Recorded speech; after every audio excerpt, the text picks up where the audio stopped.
वेदों की दुनिया में ना एक ऐसा वेद है जिसे अक्सर सबसे ज्यादा रहस्यमयी माना जाता है। एक ऐसा वेद जो सिर्फ यज्ञ और देवताओं की स्तुति तक ही सीमित नहीं है, बल्कि वो हमारी रोजमर्रा की जिंदगी, हमारी सेहत, हमारी सफलता, यहाँ तक कि हमारे डर, हर चीज के बारे में सीधे सीधे बात करता है। जी हाँ, हम बात कर रहे हैं अथर्ववेद की। तो चलिए आज इस अद्भुत ग्रंथ की गहराइयों में उतरते हैं और देखते हैं कि ये क्या है।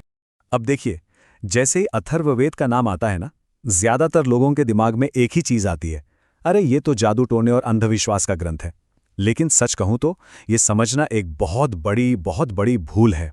असल में ये वेद हमें इंसान के मन की गहराइयों में झांकने का एक अनोखा मौका देता है। देखिए, जो पहले 3 वेद हैं, ऋग्वेद, यजुर्वेद और सामवेद, जिन्हें मिलाकर त्रयी भी कहा जाता है, उनका फोकस मुख्य रूप से यज्ञ, बड़े बड़े अनुष्ठान और देवताओं पर है। ये एक तरह से पुजारियों और राजाओं के लिए थे। लेकिन अथर्ववेद वो इन सब से बिल्कुल अलग है। ये हर आम इंसान के लिए था, हर गृहस्थ के लिए। ये उनकी रोजमर्रा की समस्याओं, उनकी खुशियों और उनकी चिंताओं की बात करता है। कह सकते हैं कि ये उस समय का एक तरह का प्रैक्टिकल लाइफ गाइड था। तो आज के सफर में हम क्या क्या देखने वाले हैं? हम अथर्ववेद की पहचान से शुरू करेंगे, फिर सेहत और पॉजिटिविटी के इसके रहस्यों को समझेंगे। हम देखेंगे कि ये नेगेटिविटी से सुरक्षा कैसे देता है, समाज और आत्मा के बारे में क्या कहता है, और हाँ, आखिर में ये भी जानेंगे कि आज के ज़माने में ये कितना काम का है। तो चलिए शुरू करते हैं पहले पड़ाव से और समझते हैं कि ये अनूठा वेद आखिर है क्या। अथर्ववेद को जो चीज़ वाकई में बहुत दिलचस्प बनाती है वो ये है कि ये 2 महान ऋषियों के ज्ञान का संगम है। एक तरफ हैं ऋषि अथर्वन, जिनके मंत्र सकारात्मक हैं, शांति और कल्याण की बात करते हैं, तो दूसरी तरफ है ऋषि अंगिरस, जिनके मंत्र शक्तिशाली हैं, जो दुश्मनों और नकारात्मकता का नाश करने की ताकत रखते हैं। यही संतुलन, अच्छा और बुरा, शांति और शक्ति, इसे इतना अनूठा बनाता है। और ये कोई छोटी मोटी किताब नहीं है। इसमें 20 कांड यानी कि चैप्टर्स हैं, जिनमें 73 सूक्त और करीब 6000 मंत्र शामिल हैं। मतलब ये जीवन जीने की एक पूरी की पूरी संहिता है, एक गाइड बुक। अच्छा, एक सफल और खुशहाल जीवन के लिए सबसे पहली जरूरत क्या होती है? जाहिर है, एक स्वस्थ शरीर। तो चलिए अब देखते हैं कि कैसे अथर्ववेद को आयुर्वेद की नींव माना जाता है। अथर्ववेद के अनुसार ना, कोई भी बीमारी सिर्फ शरीर में नहीं होती। उसका इलाज एक होलिस्टिक तरीके से 3 चरणों में होता है। पहला, बीमारी के मानसिक कारण को समझो, जैसे कि डर, गुस्सा या चिंता। दूसरा, तुलसी, अश्वगंधा जैसी असरदार जड़ी बूटियों का इस्तेमाल करो। और तीसरा, मंत्रों की शक्ति से उस इलाज के असर को कई गुना बढ़ा दो। ये एक साथ शरीर, मन और आत्मा तीनों पर काम करने का तरीका था। तो यहाँ पर समझने वाली बात यह है कि ये मंत्र सिर्फ कोई अंधविश्वास नहीं थे, ये एक तरह का साइकोसोमैटिक उपचार थे। मतलब ये रोगी के मन में एक गहरा विश्वास और सकारात्मकता पैदा करते थे, जिससे शरीर की जो अपनी हीलिंग पावर है वो एक्टिवेट हो जाती थी। आज की मेडिकल साइंस में जिसे हम प्लेसिबो इफेक्ट कहते हैं, ये उससे काफी मिलता जुलता है। चलिए, अच्छा स्वास्थ्य तो मिल गया, लेकिन जिंदगी में सुख, समृद्धि और सफलता भी तो चाहिए, है ना? तो अब देखते हैं कि अथर्ववेद पॉजिटिविटी को अपनी ओर खींचने के बारे में क्या कहता है। अथर्ववेद में शांति कर्म नाम के अनुष्ठानों का जिक्र मिलता है। इनका मकसद था जीवन में हार्मनी यानी सद्भाव लाना। इसके मंत्र परिवार में एकता बढ़ाने के लिए, व्यापार में सफलता पाने के लिए, यात्रा को सुरक्षित बनाने और यहाँ तक कि किसी सभा में अपनी बात को प्रभावी ढंग से रखने के लिए भी इस्तेमाल किए जाते थे।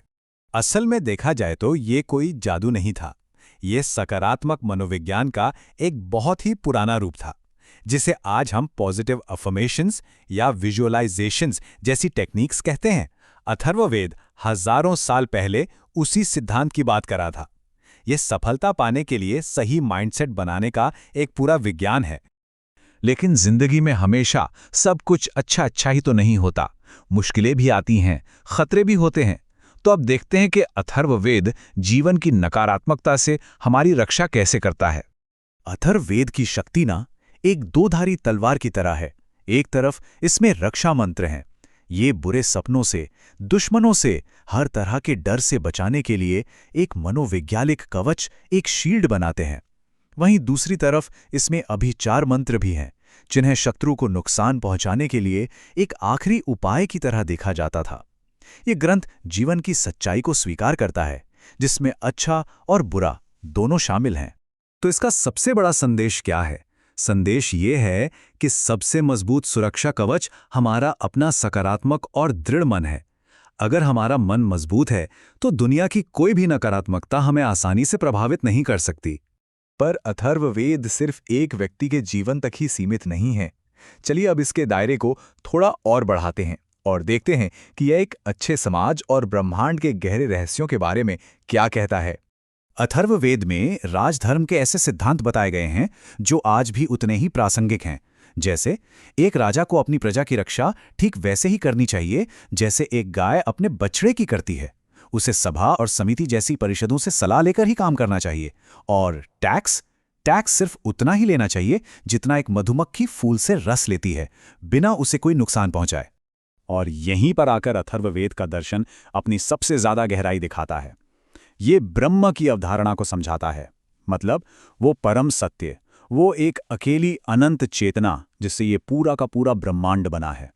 ये हमें सिखाता है कि इस दिखने वाली दुनिया के पीछे एक अदृश्य शक्ति है जो सब कुछ संभाले हुए है। इसके प्रसिद्ध पृथ्वी सूक्त का यह श्लोक तो कमाल का है। ये राष्ट्रीय एकता और विविधता में एकता का शायद सबसे पुराना और खूबसूरत संदेश देता है।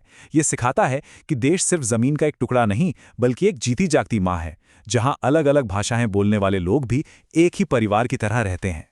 तो इन सब बातों के बाद अब हम अपने इस सफर के आखिरी पड़ाव पर पहुंचते हैं। सबसे जरूरी सवाल, ये हजारों साल पुराना ज्ञान आज की इस मॉडर्न दुनिया के लिए क्या मायने रखता है? अगर आज के लिए 3 सबसे जरूरी सबक निकालें तो वो ये होंगे। पहला, संतुलन। अपनी मटेरियल और स्पिरिचुअल लाइफ को अलग अलग मत देखिए, उन्हें जोड़कर चलिए। दूसरा, प्रकृति से गहरा संबंध। पृथ्वी को एक माँ की तरह देखिए और सस्टेनेबल जीवन अपनाइए। और तीसरा, जो सबसे जरूरी है, मन की शक्ति को पहचानिए, क्योंकि हमारे विचार ही हमारी असलियत बनाते हैं।